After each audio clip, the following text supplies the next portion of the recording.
నమస్తే అన్న, పేరేంటన్న? నమస్తే, కరీం అండి నా పేరు. ఇప్పుడు ధనిక సీఎం ఎవరనుకుంటున్నారన్న దేశంలోనే?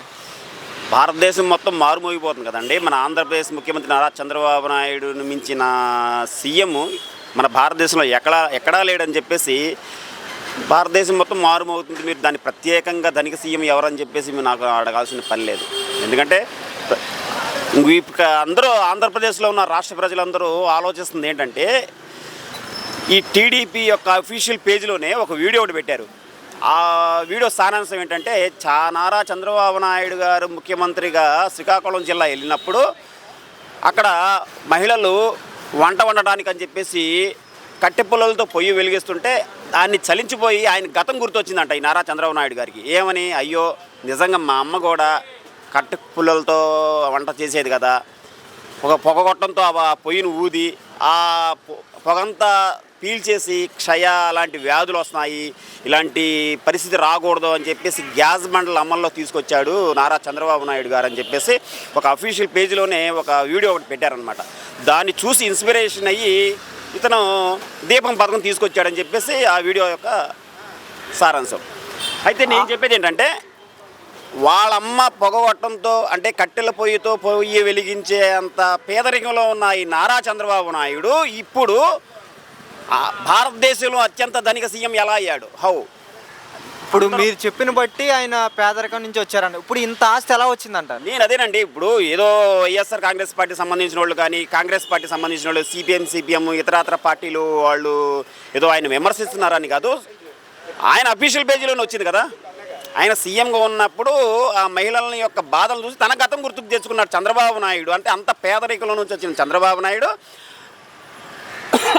ఏనుకుమార్ అలాంటి చంద్రబాబు నాయుడు ఈరోజు భారతదేశంలో అత్యంత ధనిక సీఎం ఎలా అయ్యాడు? హౌ? ఆ రహస్యం ఏంటో చెప్తే, అతని హెరిటేజ్ యొక్క ఆస్తులు అమాంతంగా కొన్ని వందల రెట్లు ఎలా పెరిగిపోయారు, షేర్లు ఎలా పెరిగిపోయాయో ఆ రహస్యం కూడా చెప్తే, రాష్ట్ర ప్రజలకు కనుక చెప్తే వాళ్ళు కూడా ధనికవంతులు అవుతారు కదా, వాళ్ళు కూడా 4 రూపాయలు సంపాదిస్తారు కదా అని చెప్పేసి ప్రజలందరూ మాట్లాడుకుంటున్నారు. నేనైతే నా పర్సనల్గా నేనైతే ఏమనుకుంటున్నానంటే, అతని యొక్క రహస్యం ఏంటంటే అవినీతితో ఈ భారతదేశంలో ఉన్నంత అత్యంత సీఎంలో ధనిక సీఎం అయ్యాడంటానికి ఇది ఒక్కటే ఉదాహరణ. సంపద సృష్టిస్తా అన్నారు కానీ నిజంగా సంపద సృష్టిస్తున్నారా? ఆల్రెడీ సంపద సృష్టిస్తున్నాడు కదా, కరెంటు బిల్లుల రూపంలో మరియు పన్నుల రూపంలో మరియు ఇతరత్ర ఇది మన వాహనదారులకి చలానాల రూపంలో ఏంటి, పల్లెటూరులో టోల్గేట్లు వసూలు చేసి ఆ పథకం ఒకటే, ఆ ప్లాన్ ఒకటి రచిస్తున్నారు. ఇంకా ఇంత పెద్ద సంపద సృష్టికర్త ఇంకా మన భారతదేశంలో ఎక్కడైనా ఉంటాడా? మేమైతే ఏమనుకున్నామంటే, సంపద సృష్టి అంటే పెద్ద పెద్ద కంపెనీలు మన రాష్ట్రాన్ని తీసుకొస్తాడు, పెద్ద ఉద్ధరిస్తాడు, నిరుద్యోగాలందరినీ ఉద్యోగాలు కల్పిస్తాడు, ఏంటి పెట్టుబడులు భారీగా పెట్టుబడులు పెట్టి ఒక సంపద అనేది అంటే ఎక్స్పోర్ట్ అనేది ఆంధ్రప్రదేశ్ నుంచి ఏదైతే ఎక్స్పోర్ట్ జరుగుతుందో ఆటోమేటిక్గా సంపద సృష్టి జరిగినట్టే. అలాంటి పనులు ఏమైనా చేస్తాడని చెప్పేసి మాలాంటి వాళ్ళైతే చాలా ఆశపడ్డాము. నిజంగా ఇలాంటి పన్నుల రూపంలో ప్రజల గొంతు నొక్కి రక్తం రూపంలో ఈ పన్నుల రూపంలో అతను రక్తం పీల్చి సంపద సృష్టిస్తాడని చెప్పేసి ఎవరైతే అనుకోలేదు. ప్రజలైతే చాలా దారుణంగా మోసపోయారు, అత్యంత దారుణంగా.